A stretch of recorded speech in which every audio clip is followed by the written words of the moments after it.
am divorcing you because you are no longer in charge," my husband declared abruptly, thrusting the divorce papers into my hands. Stunned by his sudden actions, I requested some time to think it over. He obliged, leaving the room and granting me until the following day to make my decision. As I examined the divorce papers, something caught my attention on the back page, prompting me to immediately call the police. I am a 55-year-old housewife, and my husband, Cooper, is 57. We have shared a marriage of 35 years. Sadly, due to an illness I experienced early on in our union, I had to undergo a hysterectomy. This complication led to discussions of divorce at one point. I yearned to have children, but Cooper reassured me, sharing that he was content being the third son. His father, a small business president, had already designated his eldest son to take over the family business. Cooper had joined my parents' company, at the request of my brother-in-law, during that time of transition. With this support, we chose to remain together and not pursue a divorce, continuing our life as a couple. Cooper's behavior changed little by little from the time he was kind to me. About a year after he joined the company, he started coming later about close to midnight, saying that he had to work overtime. He also started leaving the house on his day off because he had to work on his days off. He began to avoid talking to me, and his facial expression was not as cheerful as it used to be. No matter how many times I asked him about this, he would say, "It's nothing. It's nothing to talk about with you." I also grew increasingly distrustful to Cooper's attitude, and I tried to several times to talk to him about it, but he refused to talk to me for some reason. There was no doubt that something had happened either between his family or at the company. Did my mother-in-law say something to him? I gradually begin to think, so this has to do with the fact that there is a big gap between me and my mother-in-law. My mother-in-law was very harsh on me for not being able to have children. Why did you marry Cooper if you aren't even have children? If you are a can't even have children, get a divorce soon, you are an eyesore. These words were said to me every time we saw each other, and when Cooper heard about it, he was furious. The next time you see something like that, I'm going to catch off from this family. Cooper was so furious that he declared to his mother that he was going to cut ties with her. So we came to an agreement that I was not have anything to do with my in-laws. I have since grown apart from my in-laws, but I still can't completely cut ties with them for a reason such as socializing with relatives. On those occasions, I only greeted and talked with my mother-in-law at the bare minimum, and try not to show my mother-in-law that I was avoiding her. However, my mother-in-law talked about me behind my back to my relatives. Some of the people who took advantage of my mother-in-law's stories made small comments about me and blatantly avoided me. "Hannah, you never had a baby," but she took advantage of Cooper's kindness and told him not to have anything to do with his mother. How can you so brazen in your petition as his wife? I am sorry that I cannot have children, but as for his involvement with his mother, Cooper told me that I didn't have to get involved. With all due respect, I think that digging up an issue that was resolved between the two parties, when you don't know anything about it, will cause unnecessary misunderstandings and make the relationship more complicated. The relative who had been on my mother-in-law's side, apparently not expecting me to talk back what? Stunned by my words and attitude and immediately became angry. I'm just trying to give you advice on how to get along with your relatives. Did my mother-in-law really call me a useless, childless woman? Yes, she did. And she's not wrong. You can't do your job as a wife. And you can't respect your relatives and your superiors. Why did Cooper marry an insane woman like you? Who knows?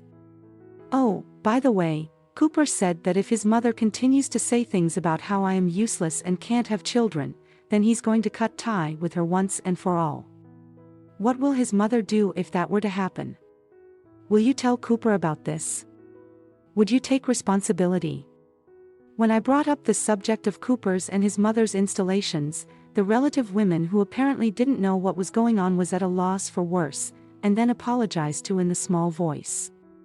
I'm sorry. I guess I interfered too much out of consideration for Cooper's mother. I don't want to cause trouble. So can we just forget this ever happened with that? She quickly left. I wondered whether I should tell Cooper, but I didn't and only told my mother-in-law in secret. I see that you still have some thoughts about me not having children. I just heard from a relative. Should I have another thorough discussion with Cooper as well? At my words, my mother-in-law turned blue and refused to discuss it. I'm sorry. I guess my words came across a little crooked. I am sad for you and your family that you choose not to have children, but I don't want to criticize you for it. My mother-in-law quickly apologized so her son didn't cut ties with her. We decided to keep this matter to ourselves for the next few decades. We enjoyed our life together, even though we never had children. One day after all those days, Kay says to me, my brother asked me if I wanted to join his company. I told him no, that I was too old to change jobs. But he insisted, and it doesn't sounds like the company is going to downhill or anything. What do you think I should do? He asked me. In fact, I am now a full-time housewife, but during my work in years, I have seen various companies in financial trouble as a management consultant, so I immediately checked the situation of his family's company. But it certainly did not seem to be in financial trouble when I told him this. Cooper later decided to work as a board member of the company that his eldest brother had attached to him after hearing more details from his other brother. The reason for this solidation was simply that the company was short of staff. And employees who held the position had retired due to illness, and a company was looking for someone who could do the job. Descriptions of the position after a year had passed, Cooper's behavior began to change. He started coming home late at night, and his attitude towards me became cold. There was a lot of discord, but then Cooper told me, the housekeeper who had worked at my parents' house quit because of a sudden illness. You have some extra time on your hands, so could you work as a housekeeper at my parents' house until we find a new housekeeper? I was surprised at the sadness of the offer. When I asked for more details, I found out that she was not a housekeeper, but rather a caretaker for his older brother who lived at home. I found out that her main job was to take care of the grandchild who were in the care of my parents. In Elo's family, the eldest brother and his wife were in the middle of divorce proceedings, so they were taking care of the grandchild. The granddaughter was a 12-year-old girl named Samantha, and while she was at school, the caretaker cleaned the house and cooked food after Cooper told me more about Samantha. I decided to take the job. Samantha seems to have a hard time with adults, and at first, she was very shy around me. However, after 6 months, Samantha began to talk to me about her problems and events at school, and I was able to hear many other things from her.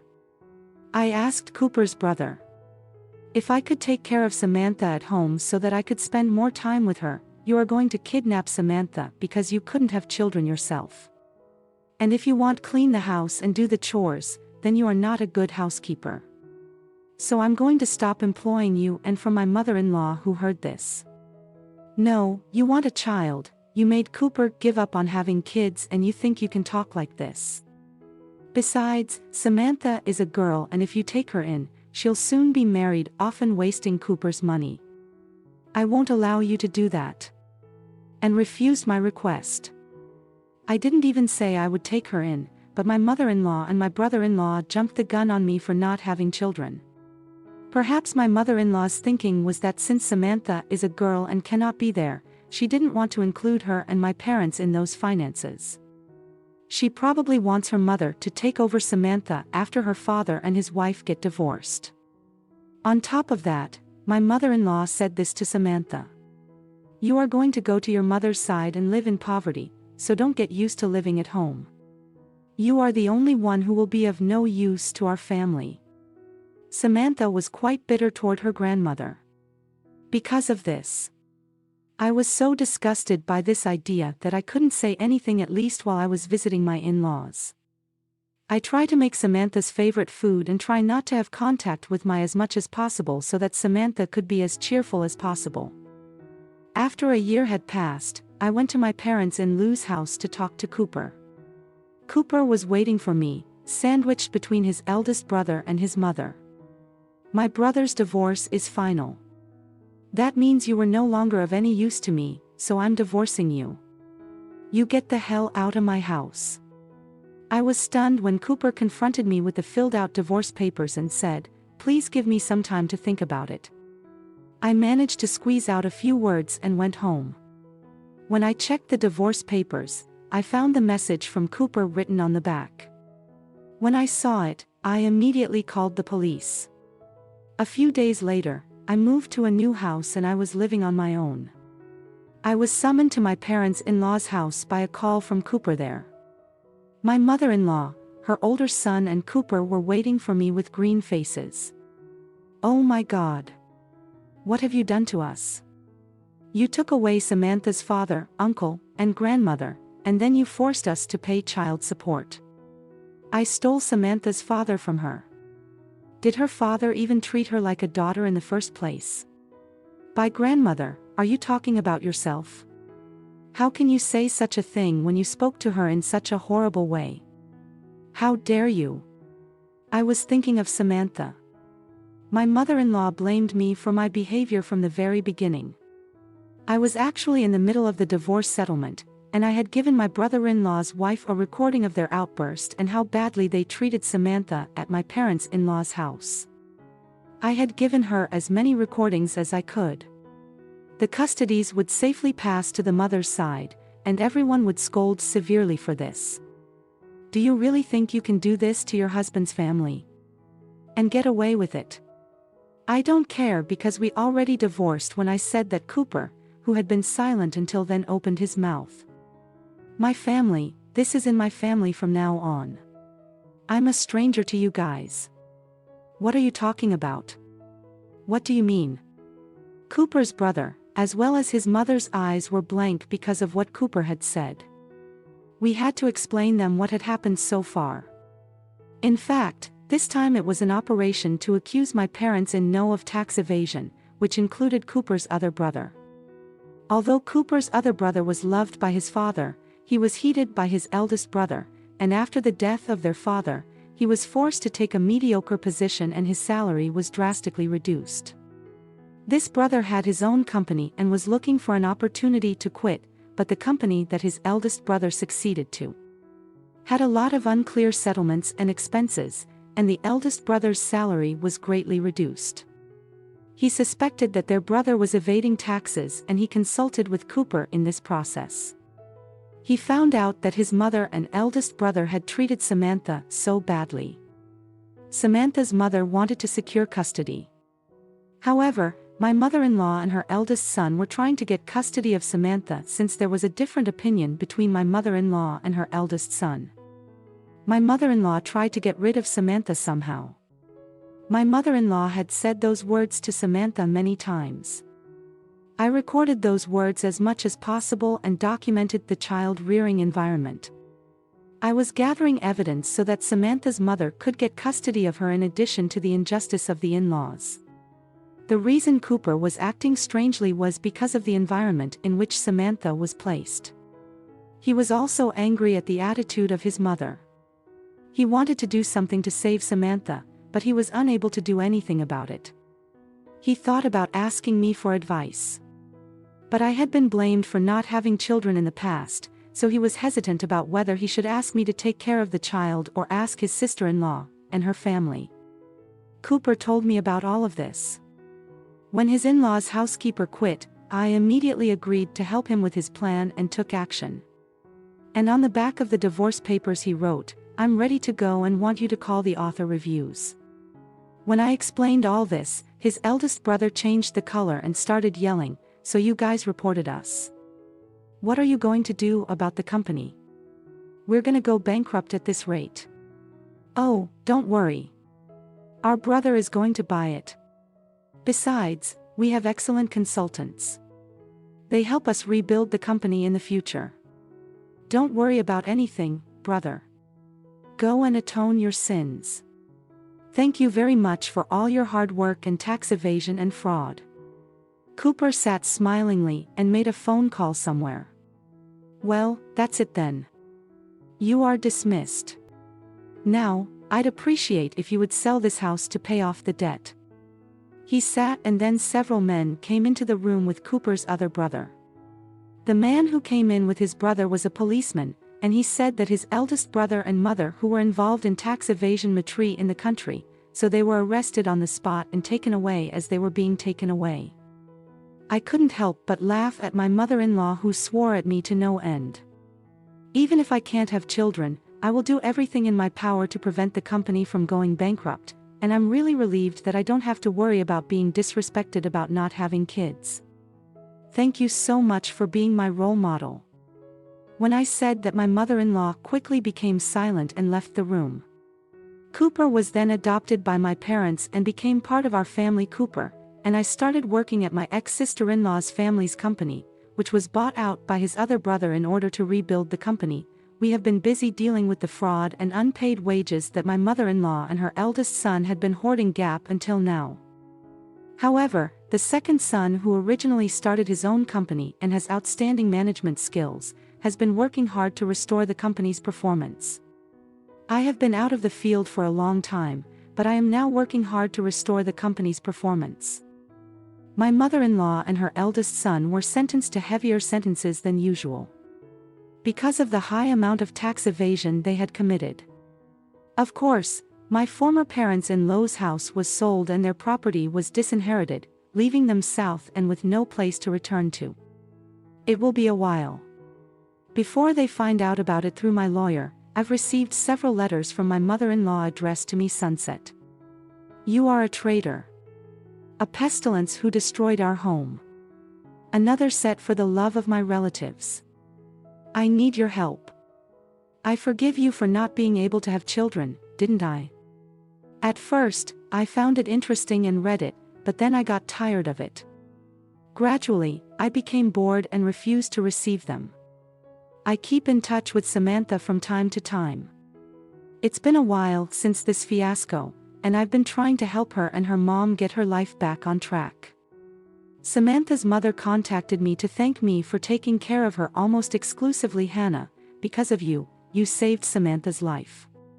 Samantha has been asking about you since then, saying you were the only one who was nice to her. If you don't mind, would you play with Samantha again?" I started to cry and violently at those words, and also to Samantha, who was on the phone before I knew it. "I want to eat your food again, so will you cook it for me next time?" I cried so hard when she called out to me. Cooper, who was nearby, saw this and at first wondered what was going on. However, when I heard Samantha's enthusiastic voice emanating from the receiver, she pointed at me and burst into fits of laughter. We arranged to meet and ended the call. Coincidentally, our new home was merely a 15-minute drive from Samantha's house, as well as our family's new residence, which led us to spend more time together. Currently, I find myself occupied with work, but once things settle down, I anticipate being able to spend more quality time with Samantha and our family. In fact, I am considering inviting Samantha and her mother on a trip to Disneyland. Before Cooper was adopted by my parents, he shared with me the challenges he faced and the delay in seeking my advice. He sincerely apologized multiple times for putting me in an uncomfortable position when he introduced me to his mother. I was never angry with him or anything of the sort, and now we can look forward to a joyous life together. I eagerly anticipate witnessing Samantha's growth and building a close bond with her, even though she is not my biological child.